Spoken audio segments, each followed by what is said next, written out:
The first thing that dies in a blackout isn't the lights, it's people's judgment. Because the moment the house goes quiet and the screens go dark, most folks do the same few things on autopilot. They grab their phone, they fling open the fridge, they light candles everywhere, they start improvising with generators and heaters, they isolate, they guess.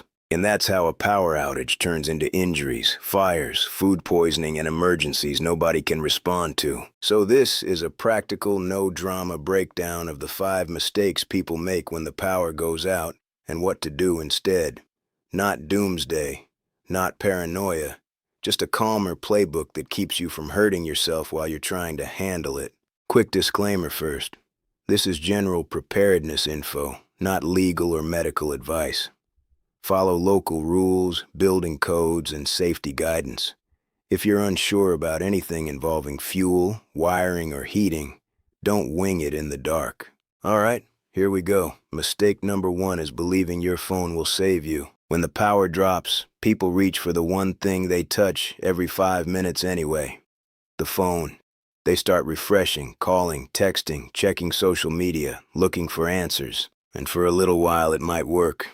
Then it doesn't, because during bigger outages, everyone does that at the same time. Towers get overloaded. Backup power for cell sites is limited. Networks slow, then choke, then turn into no service. Even when the network technically still exists, it can be so jammed that messages don't go through. So what happens next is predictable. People burn their battery trying to make the internet come back by force of will. They crank screen brightness up. They keep switching apps.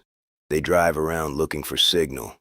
They keep their phone hot and active. And later, when information actually matters, when a tower comes back, when a message finally gets through, when you need your flashlight, your battery's cooked. So here's the better move. The moment the power goes out, treat your phone like a savings account. Stop spending it. Turn off what you don't need. Close apps, lower brightness. If it looks like this won't be a quick flicker, power the phone down and check it in short windows, not constantly. And if you want information, go analog. A battery-powered radio, especially AM, can still get emergency broadcasts in situations where phones are useless. It's not as exciting as doom scrolling, but it works. That's the point. Mistake number 2 is treating your fridge like a snack bar. The power goes out and suddenly everybody has the same thought.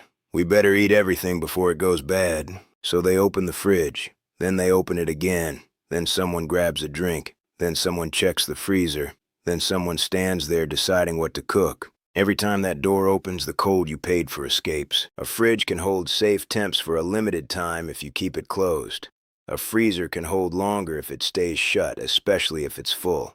But your constant peeking is what turns, we might save most of this, into, we lost everything. Then comes the second punch nobody thinks about. Once food warms and starts spoiling, it becomes a health problem. It smells, it attracts pests, and if people start gambling on, it's probably fine. You get food poisoning. In an outage, that's not a minor inconvenience. Dehydration plus sickness is serious, especially for kids and older adults. So here's the smarter approach. Do one intentional fridge visit early, grab what you'll eat soon, close it, then leave it alone. Eat the most perishable stuff first if you can safely cook it or eat it quickly. After that, shift to shelf-stable food, cans, dry goods, things that don't need cold storage. Don't destroy your cold box in the first 2 hours because you were bored and snacking. Mistake number 3 is generator panic. Generators are useful, but they're also one of the fastest ways people accidentally hurt themselves in a blackout. The big danger is carbon monoxide. You can't smell it, you can't see it, and you don't feel it coming until you're already in trouble. People do this all the time. They run a generator in a garage with the door open. They run it on a porch. They run it too close to windows. They think a little ventilation is enough. It's not. Carbon monoxide can drift into living spaces and build up. And the scary part is it can make you sleepy and confused before you realize anything's wrong. You don't wake up and hero your way out of it. You just don't wake up. So if you use a generator, it belongs outside, far from doors, windows, and vents, with the exhaust pointed away. Many safety agencies recommend at least 20 feet away from the home. More distance is not a bad thing. Second generator problem is electrical misuse. People overload them, run sketchy extension cord setups, or try to backfeed power into the house without proper equipment. That can damage your wiring, create fire risk, and it can even endanger utility workers if power restoration is underway. So keep it simple. Only power what you truly need. Know your generator's limits. Use proper outdoor rated cords. And if you want your generator to run household circuits, do it the right way with a transfer switch installed by someone qualified. Also, test your generator before you need it. The number of people who discover it won't start only after the outage begins is painful. Fresh fuel, basic maintenance, and a quick test run now saves you the stress later. Mistake number 4 is open flame and creative heating. When the lights go out, people reach for candles like it's the year 1800. They light one, then another, then they set them on random surfaces while they move around doing other things. That's how curtains catch. That's how papers ignite. That's how somebody falls asleep and wakes up to smoke, or doesn't. And it's not only candles. People run gas stoves for heat. They bring indoor camping gear inside. They use heaters with bad cords. They burn stuff they shouldn't burn.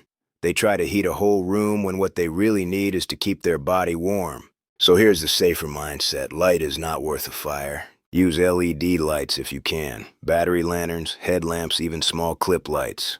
They're brighter, safer, and they don't turn your living room into a tinderbox. For warmth, stop trying to heat the house and start thinking, warm the person. Layer clothing, use blankets, create a smaller warm zone, one room or even one sleeping area. Your body heat trapped under layers does more for you than risky improvisation. If you do use candles, treat them like you're babysitting a campfire. Stable holder, away from anything that can burn, never unattended, and out before you sleep.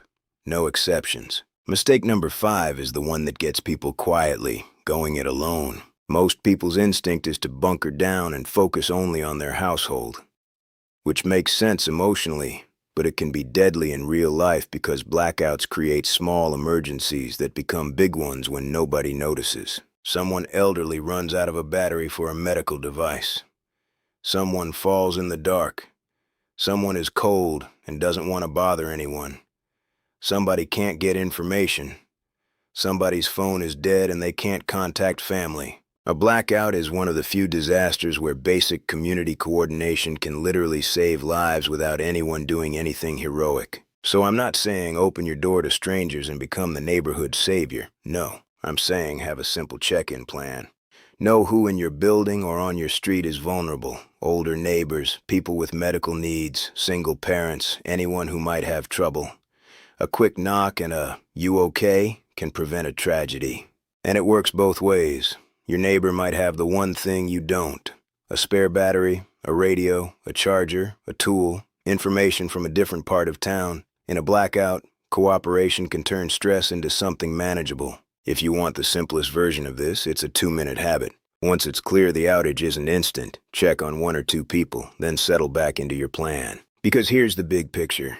These mistakes stack. You drain your phone battery so you lose communication and information. You warm up your fridge so you lose food and invite sickness. You run a generator wrong so you create a CO hazard or a fire risk. You use candles carelessly so you add another fire risk. And you isolate so when something goes wrong, nobody notices until it's too late. The blackout isn't the only danger. It's the human behavior that follows it. So if you take one takeaway from this, make it simple. When the lights go out, your goal is not to do a bunch of stuff. Your goal is to avoid the handful of predictable mistakes that hurt people every single time. Protect your battery, protect your cold storage, use power safely, avoid open flame shortcuts, and stay connected to at least 1 or 2 humans nearby. That's how you turn "we're in the dark" into "we're fine."